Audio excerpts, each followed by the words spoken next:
Spanning Spitalfields and Bangortown to Blackwall and Cobbett Town, 17 wards make up the London Borough of Tower Hamlets. A lively multicultural area where people from diverse backgrounds and faith live side by side. If you go to our schools, you will see and you will hear 123 languages spoken. With approximately 50% of the population being from black and minority ethnic groups, and with a high concentration of young residents, the borough has more than 260,000 inhabitants. The community cohesion on this borough is amongst the best, if not the best, where I've ever worked. In Tower Hamlets and in London, we're incredibly fortunate to live so many different people side by side. It's the third highest population density in England and one of the most deprived areas of the capital. We do face really significant problems. Overcrowding in housing is a key one. There's unemployment and there are social issues.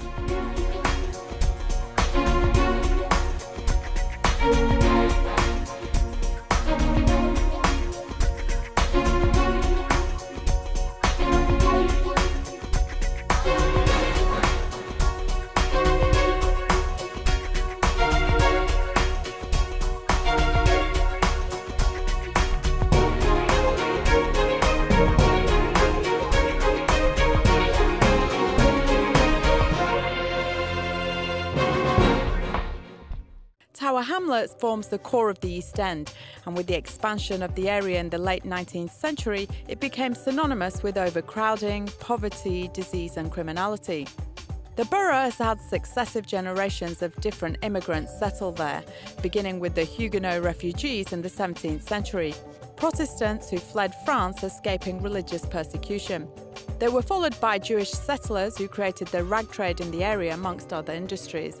The Bangladeshis moved into the locale in the 70s, each population group adding their unique stamp to the area. Earlier immigrants, finding financial success, slowly moved out of the area, leaving the new immigrants to settle. The borough is run under the auspices of Lutfur Rahman, the first directly elected executive mayor of Tower Hamlets and the first Muslim to hold such a position in Europe. Who's the man behind the mayoralty? Who is Lutfur Rahman? I come from working class background. My parents, can't read or write a word of English, but they gave me the values which are necessary to go on to be successful in our community. And for me, the transition from being a solicitor to a politician or an activist wasn't a difficult one. It's about advocating, it's about representing, and it's about fighting for what you believe in, justice and natural justice. Lutfur Rahman didn't get to the position of mayor without challenges and controversy.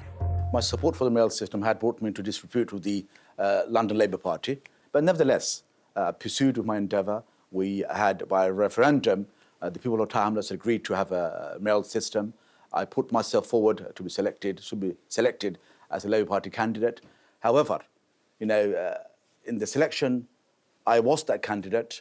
The party had something up their sleeve, and just a few days before the nomination was to close, they had deselected me. Never gave me a chance to answer, never put any questions to me, but nevertheless, the people of Tower Hamlets knew better. By overwhelming majority, 51% at the first round, I had become the first directly elected mayor of Tower Hamlets.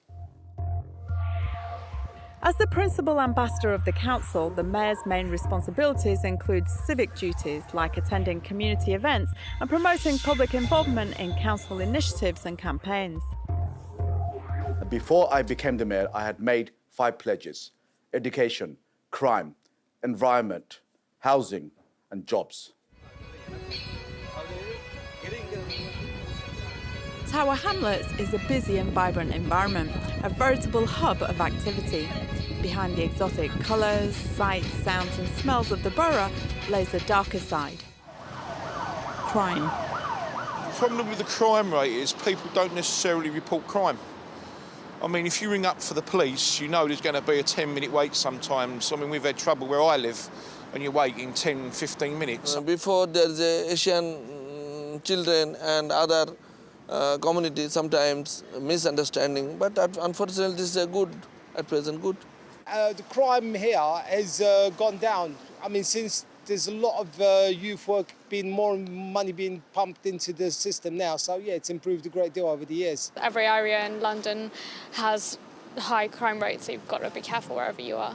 I think boredom, if children are bored, and teenagers especially are bored, that can lead to crime. According to figures from the Metropolitan Police for the year-end 2013, the biggest problem areas for Tower Hamlets were violence against the person, theft and burglary, domestic crime and antisocial behaviour. In terms of crime, we have a relatively high level of violent crime, partly because of the nighttime economy we have, but a lot to do with the fact that we're very keen on increasing reporting of domestic violence. Very strong domestic abuse policy within the borough, and we're very keen to increase reporting so we can actually deal with that crime properly. Violence against women, we clearly acknowledge that we have to make sure there's more awareness. We have to make sure there are money in frontline services. So we have two domestic violence workers to help and work with women to ensure that they report the crime on a regular basis. The statistics, as a result, has gone up. It's not because there's more problem, there's more reporting. Antisocial behaviour is a complex issue, as what might be perceived as such by one group could be seen by others as appropriate. It's a key driver to people feeling unsafe and affects all members of a community. It blights neighbourhoods and affects people's well-being and community relations. Many borough residents contact the Mayor's office with their queries and grievances. John Cross, a pensioner resident in Tower Hamlets, is one of them. He's informed the Mayor that he's on the receiving end of antisocial behaviour. He's in a dispute with neighbours and says he's being harassed and feels intimidated by them. I feel, personally myself, I feel vulnerable. Is it antisocial behaviour from a neighbour, or is it generally outside? Well, is it someone you know?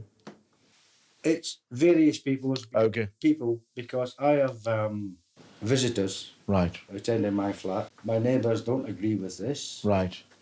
But why should I targeted?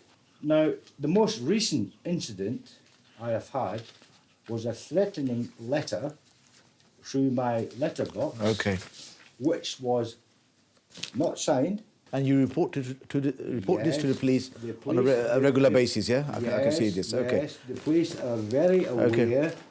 Now, don't you think this is exceptional? Oh, I do. I personally, that's why I've come to visit you, because you've reported this matter to the police. You've got evidence that you have a crime reference number. Yeah. I've got more than one. I can see you've got crime reference numbers, but more importantly, you're saying you've been abused on a quite a routine basis. And verbally. Verbally, yeah. Every time you go to the shop. And clearly you're shaken, aren't you? You're shaken. Well, wouldn't you be? Of course I would be. As I said before, and I'll say it again, I was in the army for 25 years. I've served my country. I've been in 4 wars. Why should I live like this? Sure. Why? No, you don't. You don't deserve this. You don't deserve this. But I can only do what I can do to reassure you that we will do whatever we can as a council to assist you.